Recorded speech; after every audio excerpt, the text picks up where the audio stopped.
Let's see the analysis of Persistent Systems Ltd. Let's learn about the company.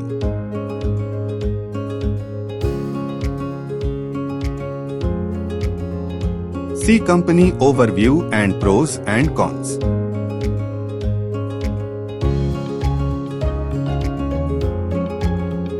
See its quarterly results.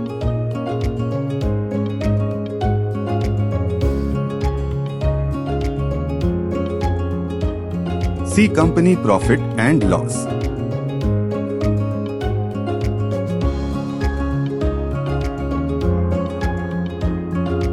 Compounded sales and profit growth.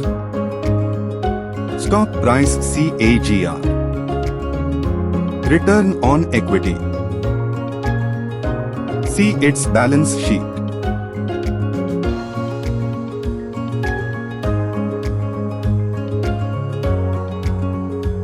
See shareholding pattern.